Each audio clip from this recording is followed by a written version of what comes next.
Good afternoon, good afternoon. Ayan, papunta na po kami dito sa galing po kami sa sa Southland. Papunta po kami sa sa Lopez. Dito po kami dadaan para hindi mas traffic. Pupunta po kami sa Olivares Hospital para magpa-check up po sa aking asawa. Ang ginawa po namin dito po kami dumaan sa sa Lopez, sa Southland. Papunta po. Iyan po yung mga tricycle diyan po kami sumakay. Papunta po sa Lopez. Tapos pagdating po sa Lopez, sasakay po kami syempre na ang jeep papunta naman sa Olivares. Kasi kung doon po kami dadaan sa kabila, mas traffic, mas safe po pag dito po kami dupaan para hindi po ma-traffic. Kaya pinapaganuhan namin, sabi ko mag-tricycle na tayo medyo, para hindi tayo mahirapan at saka kahit medyo may kamahalan, 25 isa ang pamasahe, di ba hindi naman ma-traffic kasi tricycle po. Ayan.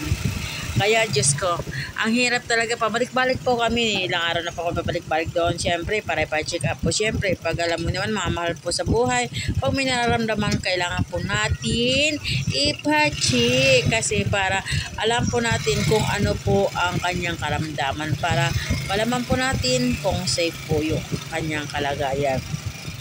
Kaya sabi ko sa aking asawa, dito po tayo dumaan sa Southland, papuntang Lopez. Pagdating po sa Lopez, doon na po tayo sumakay ng jeep kasi hindi na po yan kalayuan. O diba?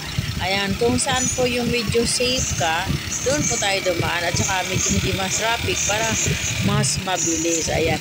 Ganun lang po. Ayan. Kaya sabi niya sa akin, ba't di naman tayo dumaan? Siyempre, kailangan po. Ayan. Napakaganda po ng lugar. Yan po yung, siyempre, galing sa loob. Pinagdamo kami sa building. Kaya po, makikita niyo naman po. Medyo, sa mga village po yan. Ayan. Pero, wala po. Kahit makikita mo. Kasi hindi kami nag-i-event kasi sabi bawal na yung event. Pero may event naman. Pero sabi naman nila, wala nang event. Hindi na daw pwede mag-event. Tapos makikita mo may event. Pag nung tinanong ko naman kasi yung enforcer, sabi nila, bawal na. Ano ba talaga, kuya? Bawal na ba talaga or talagang ayaw nyo na mag-event kami? Pero gustuhin man namin po mag-e-bike para wala po pamasahe. Kuryente lang. Kaso hindi naman po pwede. Kasi yun ang sabi nila.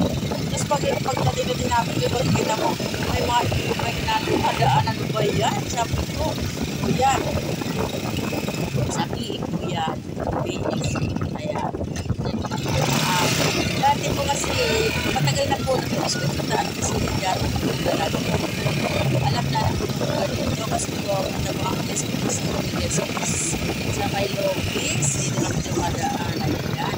Ngayon ko lang pansin, parang hindi naman nagbago yung lugar. Ayan, parang kalugar. May mga pa rin kasi alam mo yung budget ngayon. Parang marami pa rin walang mga nakatira na bahay. Wala bang pera pa rin mga makatira. Kaya hindi na po. Marami pa rin mga makatira bahay. Ano na. Oo, sayang naman sana yung mga bahay na walang tao. Matira na lang sa akin. O diba? O, matira na lang sa akin para pinakaiba. Oo, pero kung makikita mo parang po mga puno. Ayan. Mga puno. Kaya kita mo dyan. Kita mo nila yung mga kapuno-punuan talaga. Ayan. Mag-TV ito TV mo man yung mga photos sa picture. Kaya mag-check yung mga house. Ayan. Mag-budget, mag-lunchang inos naman niya sa video. Mag-Beatrice. Nice travel. Thank you. Salamat po Ma'am Zasay, Ma'am Sir Jordi. Salamat po sa lahat po ng kasali po sa ating Banji. Ayan, ano po siya ba? Alam ba kami nakalimutan ako, excuse me. Ayan, baka kami nakalimutan ako. I'm very sorry kung may nakalimutan ako ng pangalan. Siyempre, paminsan, hindi naman tayong bata pag